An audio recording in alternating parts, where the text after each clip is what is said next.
This map that I have on the front here is a contemporary map of this whole area, which I thought you might all have be interested in looking at, because it shows all of the property holders, including the Woolsey farm, which of course the post office up there is the Woolsey station. They wanted to know why, and I told them one day. I showed them this map. It shows, of course, Rikers Island as an island before they filled it up and built the jug on it. It shows Berrien's Island, which is now the Con Ed plant.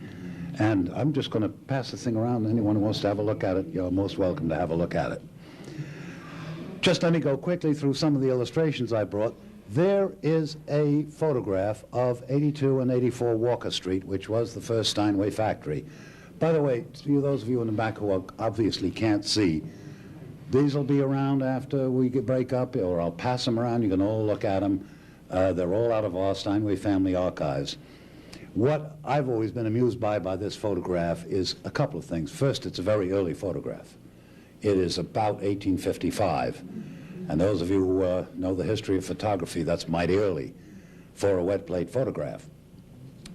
Also, it shows out front not only my great-grandfather standing by the wheel of the carriage there with his two sons in the carriage, and they had the carriages out on the sidewalk to show that they had carriages, by golly. They'd made a success. The whole family and the whole staff of Steinway Sons is standing on the street in front. It's about 12 people. It was big business in those days. But it's an interesting early photograph. When they got successful, they moved up to 14th Street and built this building, 109 East 14th Street. And I can't see the date from here. Can you read that date? May 28, 1865. May 28, 1865. That was the opening of this building. Now, 1853, 1865. They'd been successful. They built this fancy showroom here on 14th Street, which was our Steinway Hall, until we sold it to Mr. S. Klein, who had a little dress shop in that area for some time, and moved uptown to 57th Street, where we are today. That is a contemporary drawing of the 53rd Street factory, showing Park Avenue in the front here, showing the New York and Harlem Railroad belching forth black smoke down the middle of Park Avenue, and there's the building. Just an interesting sidelight, when they were building the Seagram's building, they had one of those wood palings around with little portholes so you could watch what the boys were doing down in the hole. And I went by one day and they had a little loudspeaker and a little tape going. PR people, you know, we're building this beautiful Seagram's building, etc. And it was once the site of the Steinway piano factory. Well, I was interested in that. So I went around to the construction shack and I asked for the boss. And this big burly Irishman in the back of the office there, he said, "Well, what's your name?" I told him. He said, "You come with me." I went out of the shack. We went down one of those ladders and over, down the ladder, over, down the ladder, down the bottom of the hole. They're digging the foundations. And there were about 8 guys with air hammers, you know, banging away at the foundation. He turned to me and he said, "Look!" And there was a fieldstone and mortar foundation, 12 feet thick. It's the foundation of that factory.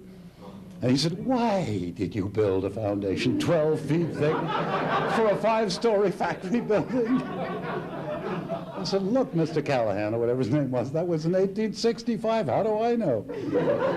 They were thick-headed Dutchmen. They want to build solid, you know. So it was laid bare, and of course he had to blast it out and go down 27 more feet for the sub-basement of the present building. But there she was, laid out. Early photograph. And this one I think you may find of interest. It's a photograph. It's the back of that factory building. Here is the back of that building. It is 53rd Street taken from Lexington Avenue. Notice the houses and the family standing on the stoop. All the sons had their houses in the back on Lexington Avenue, much more fashionable than 4th Avenue. 4th Avenue, the railroad going down the middle. That's an early one. This is a photograph of the 53rd Street factory, and I thought you might be amused at it because it was taken, well, Pop says 1861, I'm not sure he's right, But what amuses me, this was my father put these things together, is right in the middle, you see this line. And there, written in German in my grandfather's handwriting, is Telegrafenposten. He wanted to make sure that you understood it was not a broken plate. It was a telegraph post. He couldn't move the telegraph post when he took the photograph. So there's the Telegrafenposten right in the middle of it. Incidentally, also amusing is when the picture was being taken, obviously a guy with a great big camera and a hood and all the rest. I don't know who's doing any work in that factory. Everybody's leaning out the windows all the way around, looking at what's going on. There is Steinway Hall, 14th Street.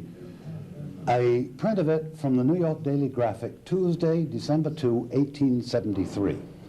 Now, I also already showed you another picture of it.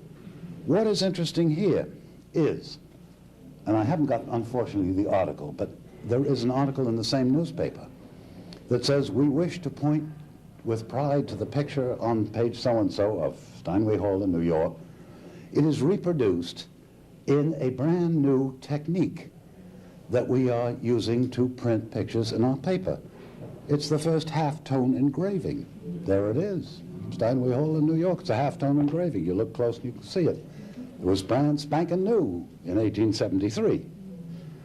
That picture is of interest because it's the back end of Steinway Hall. That's the 15th Street side. That is still standing. If you walk down 15th Street between 4th Avenue or Park Avenue South and Irving Place, you will see, you all right, can you make it? You will see that building. That's the Steinway Concert Hall. The concert hall was on the 15th Street side of the building, or the stage door of it. But, you know, those smart old Dutchmen, they said, we're going to build a concert hall, but when the customers come to the concert, we're going to walk them right through the store. They can see all the pianos on the way into the concert hall. Very smart, not so dumb. The back end, the concert hall, is still standing. That's the only piece of it that's still there. And there is the old Steinway Mansion. Well, you've seen many pictures of it. It is still standing.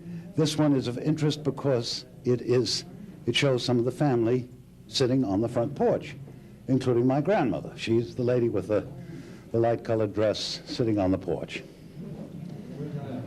That is between 18th and 19th on, what's the number of it? 41st. I only know them by name. I can't remember the numbers. Okay.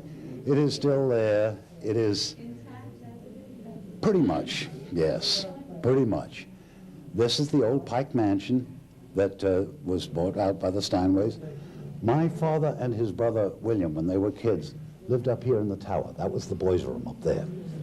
Incidentally, typical mid-Victorian fashion. This great big house with some 20 rooms in it, one bathroom down in the basement. You know, boy, oh boy, that was some living.